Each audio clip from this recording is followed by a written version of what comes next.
Welcome to our last lesson on the Renaissance. So, in the last lesson we were talking about some of the more famous people you could say from the Renaissance, definitely not covering everyone. This is just a high school course.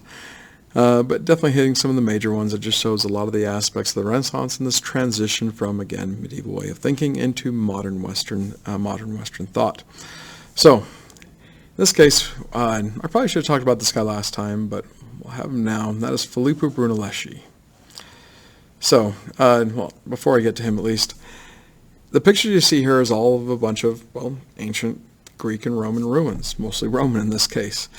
The idea is that they definitely figured some things out that, well, in some cases, like in the case of the Pantheon, just astound architects even today. Like, how could they do that without modern machinery, cranes and whatnot? But the Romans were able to basically achieve a lot of different feats. In the Renaissance, you get guys like Filippo Brunelleschi that take a lot of the stuff that you saw from those previous buildings and started building built his buildings based off of that and then adding on to it. And one of the more famous cathedrals, because it usually is most of the cathedrals that goes into this, is what's called, or was the cathedral in Florence, Italy. I just forgot the name of it. Dang it. I should have looked that up. Sorry. But the big thing here is the dome, and to have a freestanding dome, you could say, on it, just like the way the Romans used to do. And after this, they start building tons of cathedrals and buildings with domes on them. And to this day, we're still continuing that. I mean, just look at a lot of our sports arenas. You could say all that type of architecture we have today comes from, well, all the way back from ancient Greek times. The Renaissance kind of reignites that, and now we just keep it going today. So that's all I'm going to say about that. If you'd like to look at more, please look up more. I'm going to skip over these next couple pictures, maybe because of time, but it's mostly me at some of these places that we're talking about. And I'm not going to go into that right now. Okay, Gutenberg. Huge guy in the course of just history in general. So he's the guy who invents the European printing press. Notice I said European printing press. This is actually not the first example of a printing press in human history. As far as I know, the very first civilization to invent printing is actually the Chinese. And it's believed that somehow knowledge of that got to Europe, and Gutenberg took that and turned it into what, well, becomes the movable type printing press, which is much better. Definitely not as good as what we have today, but again, he's the one that started this idea. At least from the European side of things. Now, the reason why this is a big deal are all the things I've labeled down at the bottom. Like this, it's hard to just emphasize how important this is, especially to the world we have today. So first off, ability to read and write is easily accessible to all. Like, before you get to the printing press, everything is written out by basically like monks. Again, I don't know how long this would take, but just think of it like this. Like, each time the Bible is written, which is, again, the main thing written at the time period, you don't have much other literature around. But it's like, let's say it takes like a monk a year to write a Bible. And you got like 5,000 monks writing 5,000 Bibles you can get done in a year. And all of a sudden, Gutenberg comes out, and he can print a Bible in, well, hundreds in a week or something like that. Even just dozens in a week. It doesn't matter. That's so much faster. Just off of just one person doing that. Imagine if you had 5,000 printing presses doing that, which, yeah, you get to. But this makes the ability to read and write much more accessible. Like, all of a sudden, people that want to learn how to read and write have something very at their hands that they can do so. And I shouldn't say it's relatively cheap, but it's cheaper. And the very first thing Gutenberg does print is the Bible. That's actually what the picture on the bottom is an actual Gutenberg Bible. That would go for a lot on the black market, by the way. But because of this, you get to that second part where it just says knowledge is spread far and wide. Just because it can be. It's so much more accessible. You can make so much more of it in a shorter time period. And then because this whole idea of reading and writing is just much more prevalent, there's more opportunity in life. Once you're educated and you start learning more about the world around you, the more you can utilize, the more you feel like you can do, the more things you feel like are open to you, choices that you have. And then, of course, the last part where it says, challenges medieval church power by printing the Bible. Well, duh. Something that was very controlled, very protected by the church now is just out there. And is the church happy about this? Absolutely not, especially when he's printing it in languages that aren't Latin. Especially when the Bible gets printed in English. English, by the way, was considered such a garbage language, such an impure language, that it was such a sin to have the Bible written in English, as well as in just any other language besides Latin. But this was a big deal that, again, is part of this whole transforming Europe from this medieval way of thinking into modern way of thinking that we have today. The funny thing now is that the printing presses at this point, like the time that I'm speaking at this moment, yes, we still have the printed page, and it probably won't be going away anytime soon, but holy cows, the internet started to overshadow now even the printing press. So for one of the greatest inventions of all time, the printing press by Johannes Gutenberg, the internet is now overshadowing that, which just kind of tells you the type of world we're living in today, and just the access to knowledge and stuff like that. Although you do have the warning we have today of just like, beware what you read on the internet.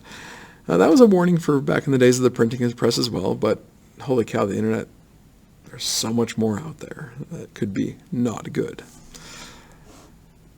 Now, that moves us into arguably the greatest of the Renaissance thinkers, a guy named Erasmus. So I talked about guys like Thomas More and Machiavelli in the last lesson, mainly because they represented certain aspects of the Renaissance and humanism and perfect society type stuff versus like, okay, what's utilizing history to control the present. That's Machiavelli. Erasmus is just one of those guys who's like, he is the humanist. He is the humanist. And he definitely is representative of these humanists that are very much have a belief in God, but definitely believe that things need to change. The church needs to change. It doesn't have to be huge, but just small little changes to just adopt better the world in which, the humanist view that God wants for all mankind. And Erasmus, very devout Christian, Catholic, but he gets condemned for his stuff over time. Like one of the things I talk about there that he gets really in trouble for is just saying, hey, everybody should be educated. And he's saying that at a time when the church is like, this is a sin to be educated. And he's saying that.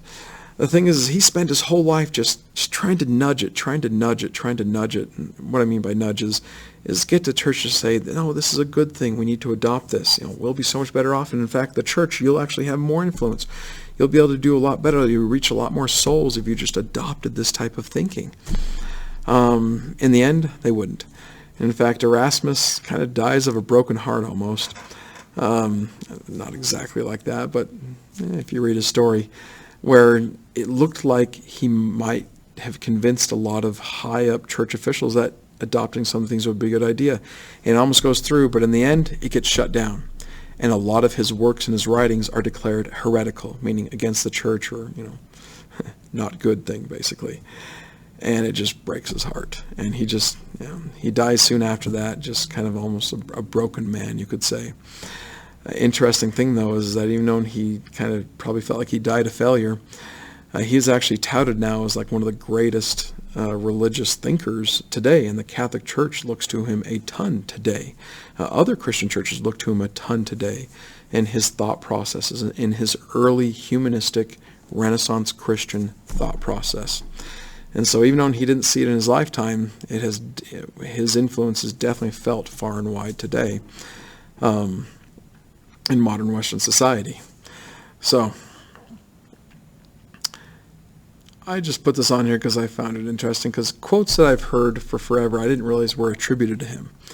So you can look over this if you'd like, see if you understand it, pause the video if you'd like, but I'm going to move on to the last guy we're going to talk about. You can't talk about the Renaissance without talking about, well, I guess you could, but I'm not going to talk about the Renaissance without talking about William Shakespeare. Now, I'm probably like most of you when it comes to Shakespeare. I never understood it very well in high school. I would read it in class and be like, I have no idea what's going on here. And whenever it felt like some other student knew what was going on with Shakespeare, it's like, how does he get it and I don't? Or how does she get it and I don't? It's like so far ahead of me. It's just way over my head. And again, picking up Shakespeare is not my favorite. I do have a couple plays of his that I do like a lot. One being Julius Caesar. Go figure, history guy. But how to put this? His impact, or how his whole life as a demonstration of this transition to the Renaissance is pretty much a big deal. He's a little bit like Machiavelli, but even more so, where he takes stories of the past, in this case just random stories, plays from the past, from ancient Greeks and Romans, and then transforms them into today and adds in a lot of the whole moralistic aspect.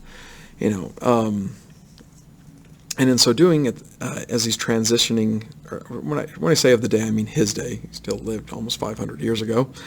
But what he did, though, is he took those ideas, like, for instance, the play Romeo and Juliet. That comes from an ancient Greek play. I can't remember the name now. I actually know this, and it's just not coming to my head. He took that and adopted it to a situation in his day, and then threw more of like the morals of his day in there, or questioning of normalcies of his day. Then he also takes the English language and kind of cements it into this is our actual written language, and kind of becomes the bedrock, the foundation for what is modern day English today, what I'm speaking at the moment. And this is huge as far as this transition point goes. But what he did with the, you could say, literature and plays, we're still doing to this day. Like almost everything we see is just the same idea. Like, okay, let's take a story from the past, reimagine it to what we want it to be today, and then throw in there some moralistic aspects of what we think is what is right about or wrong about the world today. So, anyways, I could go a lot more into this. I'm not going to do so. I'm kind of hoping you already understand the importance of Shakespeare, especially from, say, your English classes. But from the historical point of view, big deal. In just taking the past, applying it to the present, and then kind of molding the future. Anyways, with that, on the lesson here, which is also the end of the unit, and I'll see you guys in the next unit.